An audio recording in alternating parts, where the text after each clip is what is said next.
প্রিয় একাদশ শ্রেণীর শিক্ষার্থীবৃন্দ, এস ক্লাস পাঠশালার নতুন আপডেট ভিডিওতে তোমাকে আমি সম্রাট স্যার। বিষয় হচ্ছে যে প্রমাণ করো যে tan 45 degree plus theta by 2 tan 45 degree minus theta by 2 is equal to √2 cos theta minus 1 by √2 cos theta plus 1। এই অঙ্কটিকে আমরা খুবই শর্টকাট পদ্ধতিতে করে ফেলবো। আশা করি তোমরা ভিডিওটি শুরু থেকে শেষ পর্যন্ত দেখবা। আর এই অঙ্কটি কিন্তু খুবই মোস্ট ইম্পর্টেন্ট, বিভিন্ন পরীক্ষায় এই অঙ্কটি অনেকবার এসেছে এবং আসে। তাই দেরি না করে আমরা শুরু করছি। আমরা প্রথমে লিখব লেফট হ্যান্ড সাইড। দেখো যে লেফট হ্যান্ড সাইড এখানে আমাদের দেওয়া আছে কি tan 45 degree plus theta by 2 into tan 45 degree minus theta by 2, এটা আমাদের দেওয়া আছে, তাই না? তাহলে এখন এখানে আমরা যা করতে হবে, এখানে খেয়াল করো, দেখো আমাদের কিন্তু কজে পরিণত করা আছে সবগুলোই, তাই না? কজে আছে, এখানে cos থিটা আর নিচেও আছে কিন্তু cos থিটা। তাহলে এই tan এবং এই tan দুইটাকে আমরা ভেঙে দেব। ভেঙে আমরা কি লিখতে পারি? দেখো tan সমান আমরা কি জানি, সাইন বাই cos। তাহলে এইখানে লেখো 45 ডিগ্রি প্লাস থিটা বাই 2, নিচে আমরা লিখি তাহলে cos 45 degree plus theta by 2 into এখানে আমরা লিখব তাহলে sine 45 degree minus theta by 2, নিচে হলো তাহলে cos 45 degree minus theta by 2।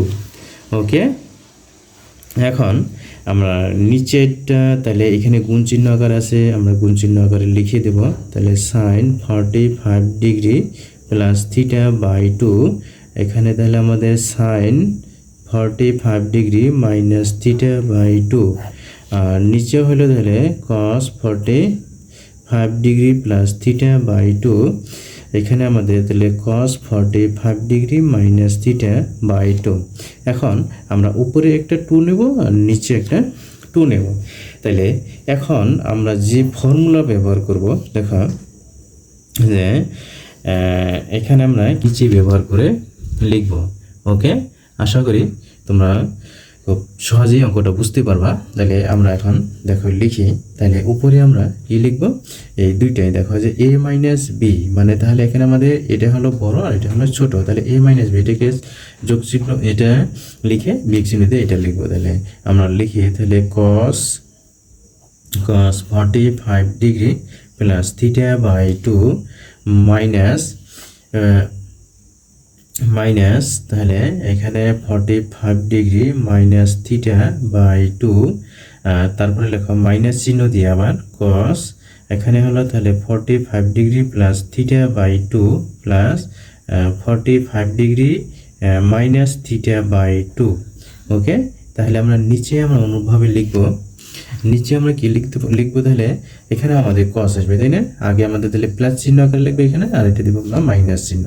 তাহলে এখানে লেখো cos 45 degree plus theta by 2 প্লাস 45 ডিগ্রি মাইনাস থিটা বাই 2, আর এখানে আমাদের মাঝখানে চিহ্নটা কি আছে, প্লাস চিহ্ন। তাহলে cos এখানে 45 ডিগ্রি প্লাস থিটা বাই 2 মাইনাস 45 ডিগ্রি মাইনাস থিটা বাই 2।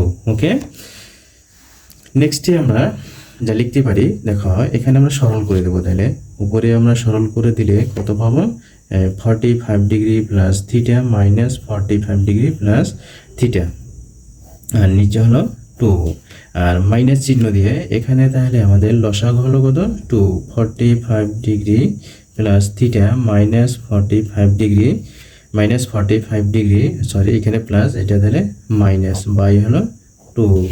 ওকে, আর নিচেরটা আমরা লিখি তাহলে এখানে হলো cos 45 degree plus theta by 2 প্লাস 45 ডিগ্রি মাইনাস থিটা বাই 2, আর এখানে হলো তাহলে plus cos 45 degree plus theta minus 45 degree plus theta by 2।